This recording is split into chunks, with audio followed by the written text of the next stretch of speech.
happen, which I think is also a great idea too. And with NBA does this, which I think they will, and great for the NBA. They just send, the way that they do things and bring out, put messages out there, and even just the way that they've handled the whole virus when, being the first team the first league, to say, hey, you know what, we're done. Others follow suit. I think NBA is a good leader in that aspect, or some others as well. But do you think that we will see other leagues follow suit, maybe like football possibly, or MLB, or anybody else, MLS, whoever it is doing something similar, if not the same to the NBA with the name change? No.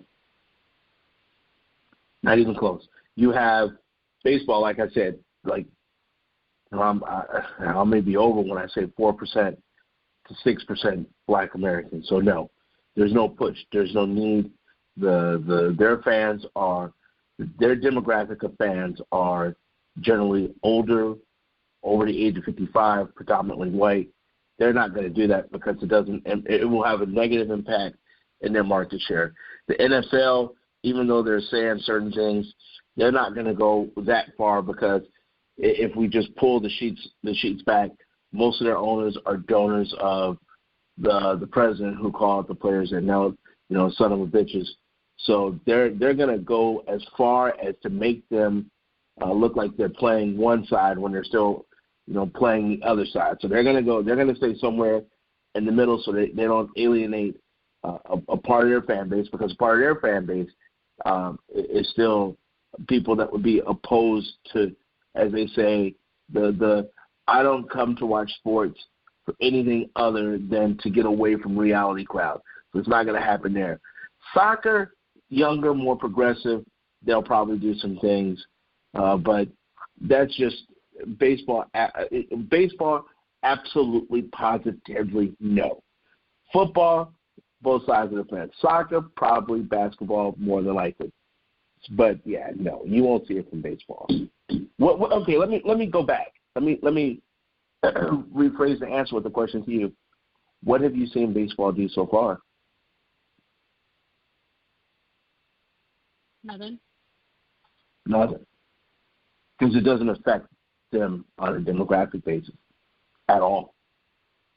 It's not even in their discussion. It hasn't come up. It hasn't done anything. They've stayed away from it because no one has asked them, no one has pushed them, no one has done anything. And there's no need for them, because their feeling, I'm sure, is, why would we throw our hat into a ring when no one is even focusing on us to do so? And from a business standpoint, can you blame them? It would make no sense for them to enter a fight when no one is looking for them to enter this fight. I mean, you can almost honestly, in baseball, and this is why it's kind of sad in some aspect, because it is always up to the minority person to ask for equality, when it's truly up to the person that is not providing equality to make the change, if we're really going to be real. It's like you can ask for a raise, but until your company gives it to you, it really doesn't matter. So you need to have their ear and their buy-in.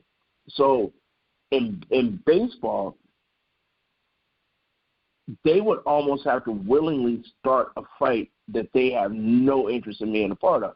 And if you really stop and think about it, you could probably name almost every Black Major League Baseball player that could possibly have a voice. Mookie Betts. Who else?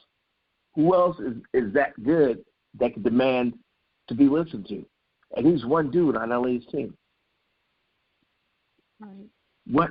David Price? Maybe out in Boston. And I should know this because he's one of my favorite players, and My mind, these allergies have me. The second baseman from the White Sox. But look at this. I'm naming one-offs from every team. So if Mookie Betts decides he's not going to play or, because of Black Lives Matters, as much as the Dodgers would be like, crap, we paid all this money and we want him, oh, okay. We'll treat him like he's got corona and replace him and move on. It's not the same. You can't in basketball. You can't just replace LeBron or Chris Paul or Devin Booker, or you just can't plug and play. So, a long answer to your question: no other sport will do this, except possibly soccer. Except what? Unless you want to include the WNBA. They may do something. Yeah, that would be the only other league that will do something. I see that. Yeah, and like I said, and they do more than any other. Yeah, soccer is really young. So you got to look at the demographics. Soccer is young, and the thoughts of young people are different. And it's going to be a different market share than a 60-year-old man whose thoughts and whose feelings are already locked in, no matter what.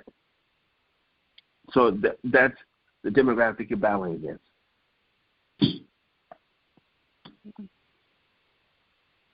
Well, we'll see.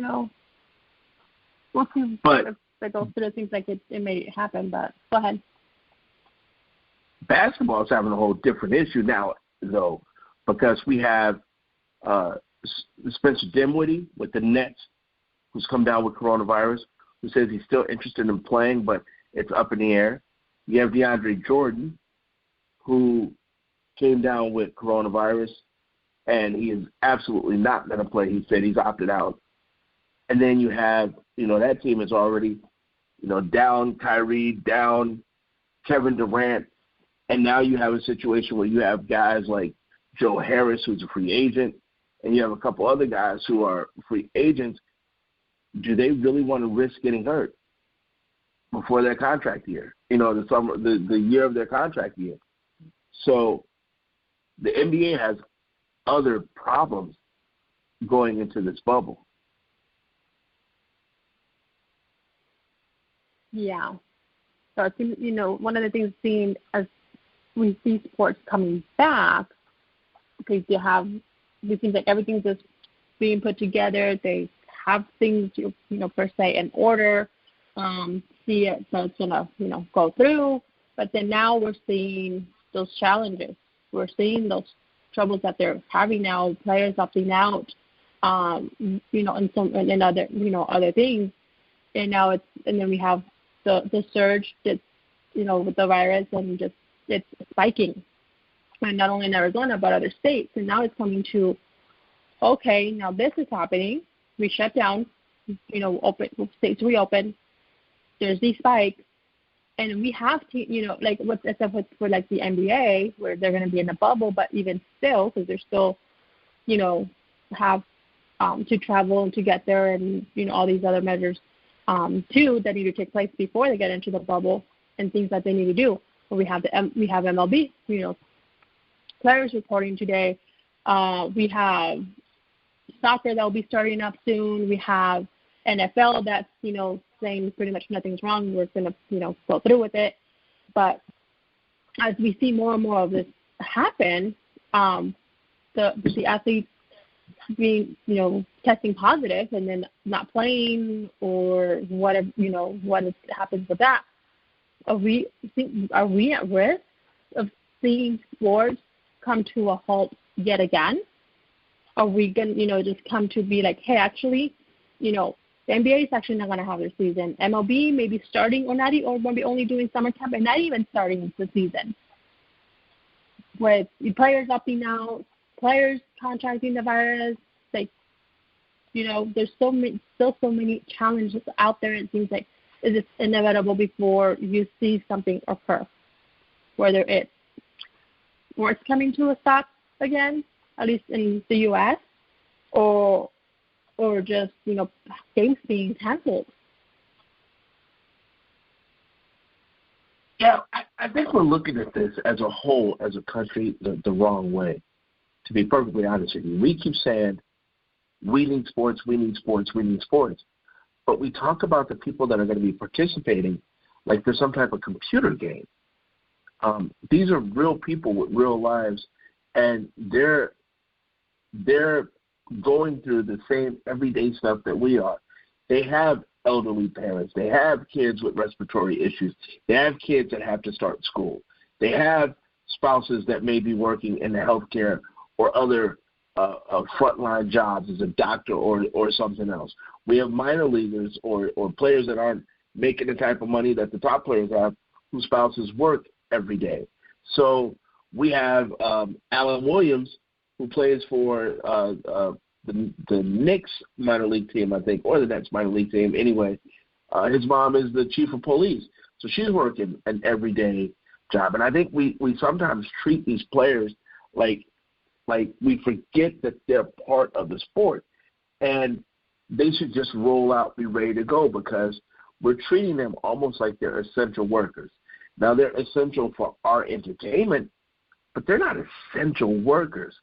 And so when guys are opting out or guys are having hesitance we could call it what we want, but they're risking, their lives as well. And we look at it and say, well, how are they risking their lives? But not, and treat them as such. Well, it may not necessarily be their life. It could be the life of a family member if they were to come home with coronavirus. And I've heard people say, well, there's no difference in them going to Walmart and then coming home. Well, yeah, there is, because you could do Walmart home delivery. You could do Amazon home delivery. There's a whole bunch of other ways. And so as I'm watching sports and I'm watching them come back, even Adam Silver has said the coronavirus may even freeze what we're doing, because this is actually real life type stuff.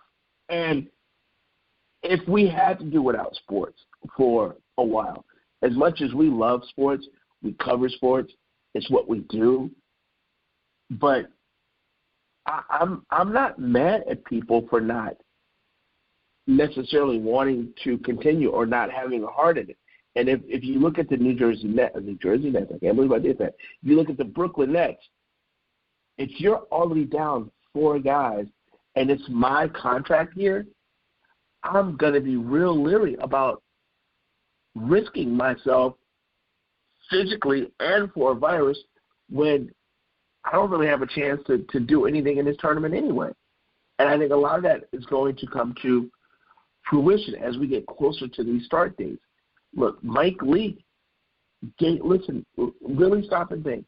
The pitcher for the D-backs said, I'd rather pass on this amount of money and not risk it at all. We're not saying dude that just is going to say, I'm not going to go to the store because I don't want to risk getting sick. Dude is passing on millions of dollars. That has to say something to someone, somewhere. That's big. Yeah. That's huge. So I think there's more to it than this. And by the way, I'm upset with you anyway. What? I'm upset with you. Today is a national holiday. Why? And we've been on the line, and you haven't acknowledged the national holiday today.